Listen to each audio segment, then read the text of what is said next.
Hello everyone, hope you're doing well. Today we're going to be going over the changelogs of the last few days for War Thunder and also some other news that has been going around. Obviously today Operation Winter starts, so if you are doing it, good luck, and also at the same time I'll be streaming doing it over, the next period of time, however long it takes. So if you have any questions or if you have any thoughts or queries, make sure to come along to the channel and I can respond in real time, which is always a fun little thing.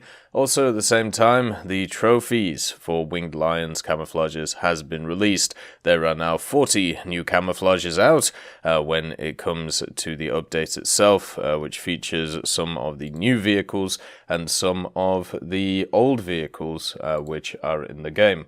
One thing to note, as Purdy has said, so when I made the video on the new skin boxes, the A7E Olympus should be a historical skin, not a semi-historical. In the description it says the real one is an A7H, but that model has no refueling boom. So there you go. Might be a little bit of an issue with that one, or at least its markings. So if you are interested in getting the box, make sure to check it out. Make sure to have a look at it. And also, let's get into the changelogs. There was a log that was released a day after the update came out, and this fixed a bunch of stuff when it came to the general game. Normally when a major update comes out in War Thunder, it also comes out with a ton of bugs, and the hope is that those bugs are not that bad, and that the game is doing alright, which is normally why it's best to wait a few days before, after an update is released to get your teeth stuck into the game. But for me, I like playing on patch day just to see if we find any bugs, so I can report them.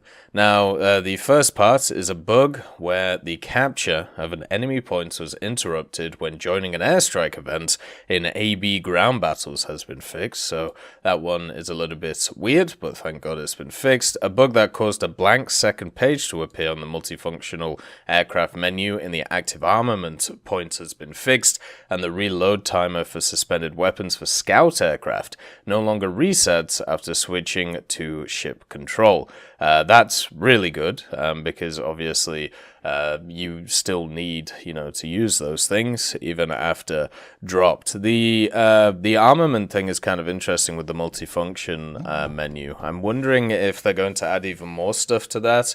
Maybe it's a hint towards what we're going to see in the future, or maybe it was just a bug. But my guess is we'll see more stuff in the future. Obviously, there's going to be a ton more mechanics which come to the game at some point.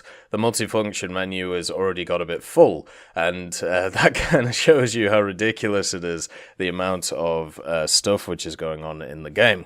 For aircraft, there was a bunch of fixes as well, mainly to new vehicles. So the F4J, a bug has been fixed where there was a pylon missing for certain weapon presets. This was an issue that was also on some other vehicles, at least on the dev server. The Israeli Mirage 5 had this issue as well, but I'm hoping it's been fixed. The Voto 2N, Voto 2A, the IDF versions, the icons of bombs have been corrected in the secondary weapon menu. Not a huge issue, but good that it's fixed. The Voto 2N also has added penetration data for the AS-20 Nord missiles. That's really good. Oh, one thing that I do need to ask, and hopefully somebody has the answer for this. What is the difference between the Shafrir 1 and the Shafrir 2? I can't find any differences between them. And obviously the Shafrir 1 is the Israeli AIM-9B, and my guess is the Shafrir 2 is the Israeli AIM-9E, but I don't know that. But it would be great to know, because I can't find a difference between them. The Mirage 5F also, the bombs and rocket-powered presets display has been corrected in the secondary weapons menu. So a bunch of secondary weapon stuff fixed, which makes sense because, well, with the addition of Israel, pretty much all of their vehicles got secondary weapons.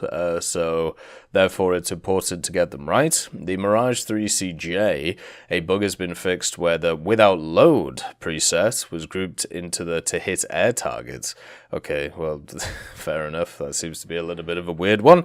The Kafir, the C7, the number of rockets in the pods has been added for the Zuni Mark 32 preset. So once again, just making sure the presets are sorted. The Oregon, the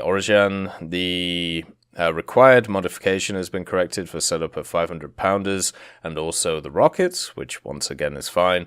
Another secondary weapon change. The LA-11 for China, the name of the aircraft has been corrected in the Chinese tech tree, which is good.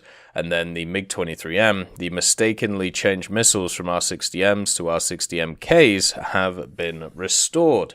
So pretty much all of those changes were bugs to secondary weapons there. So hopefully there weren't any game-breaking bugs for aircraft. I haven't run into any from this last update, so hopefully that is a good sign of things to go. On ground vehicles, you have all the Leclercs. The bug that led to the absence of secondary fragments when penetrating a block under the gunner's sight has been fixed. So basically, you weren't able to do damage if you penetrated around that area to the Leclerc. Now you can, so that's good. The Leclerc S21 should be good. You know, the other two are fantastic vehicles, great reload, great mobility, decent round. Everything should be fun about the vehicle, so I'm looking forward to grinding it out with stuff like the SK105.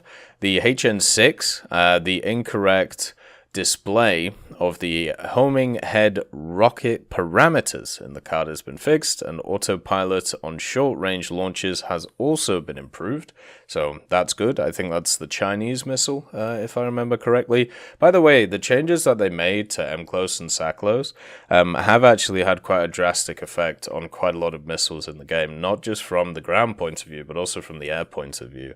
So that is definitely something to keep aware of. There was also a bunch of sound fixes, and this was probably the biggest issue I had with the update on the first day. It melted my brain in certain parts, and we had a bug that caused sound on multi-channel audio systems, including 7.1 headsets, to be played incorrectly deaf without positioning effect or with the sound picture missing from the front and rear of listeners has been fixed. So that is quite a drastic bug, especially for somebody like me who communicates through sound, because my eyes aren't that good.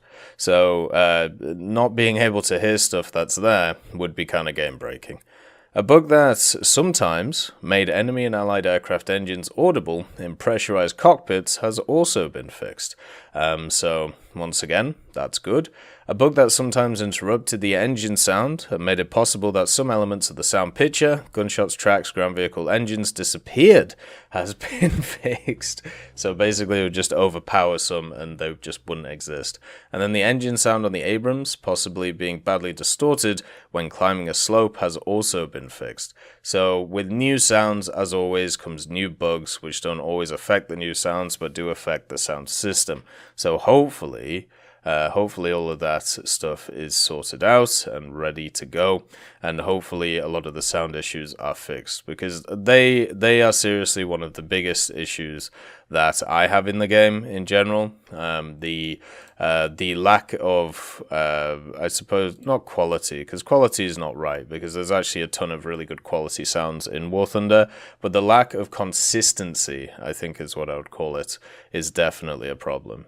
They also had an update on the 16th, so yesterday. This was 2.13.0.27, and they changed a few things about the fleet stuff, so with the hydroplanes and also with some of the new Israeli aircraft. So with the fleet, a bug that might cause seaplanes to not collide and fly through ships after takeoff has been fixed. I think this is kind of designed, or at least it was designed to make it so you didn't just crash on takeoff, because there are some weird glitchy, or at least I should say, I'm not sure if they are there right now, but on the dev server there were some weird glitchy bits where you would launch the plane and it would have to go through part of the ship to be able to actually get off the ground, or get off the ship. So hopefully when we look at this, hopefully, you know, that is, you're still able to kind of do that, but afterwards, once you're in the air, you become a physical object. The OS2U-1 aircraft on the Helena, the Brooklyn, Cleveland, and Enterprise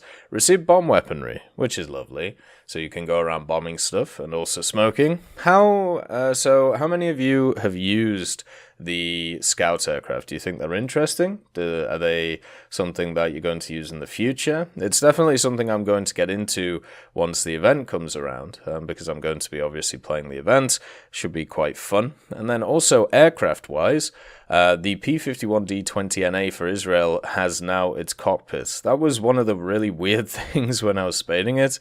It didn't have its cockpit, and you know, the American version does, but now it does. So after a few days, that's fixed. They also added some new camouflages for completing tasks, and also for GE for certain vehicles, such as the Mirage 5F, Mirage 3CJ, the A4H, the A4E Early M, and also the A4N. This is awesome. It's always nice to see new camouflages. It's always nice to see new stuff like that. So I'm really happy that we are seeing that in game. I hope that continues. And Israel has a ton of wonderful camouflages on a lot of their vehicles to look forward to. And then also the MiG-21S, which is the new Soviet premium, which came into the game at 9.7, kind of out of the blue. It now has a new preset with 2 R3Rs and 2 R3Ss. Before, it only could carry 4 R3Rs or 4 R3Ss. Now you can take a bundle. The MiG-21S in general looks pretty nice. It looks very similar to the idea behind the J-35A, where it's a premium which is kind of middle of the pack at 9.7. It obviously doesn't get an air spawn, but it does get OK missiles in the form of R3Ss, and it gets 4 of them, which are quite nice. It also gets good speed of the MiG-21 platform, and it doesn't have the same issues as something like the F, where it comes to its armament, its gun armament, so it can generally be pretty good in there. I think if you're looking for an out-and-out fighter to be able to grind through the Soviet tech tree, it's not a bad idea, because now you have the Ak-38, which is kind of the missile machine at a slightly lower BR. You have the Su-7BKL, which is the ground attacker, and now you have the MiG-21S, which is the out-and-out fighter. So there's a little bit for everyone now, which I think is quite nice in the premium bracket. And that is the changelogs for the last few days. I'll keep you updated when it comes to after the major updates. And hopefully we don't have too many crazy stuff going over the next week, because of course, Operation Winter is here.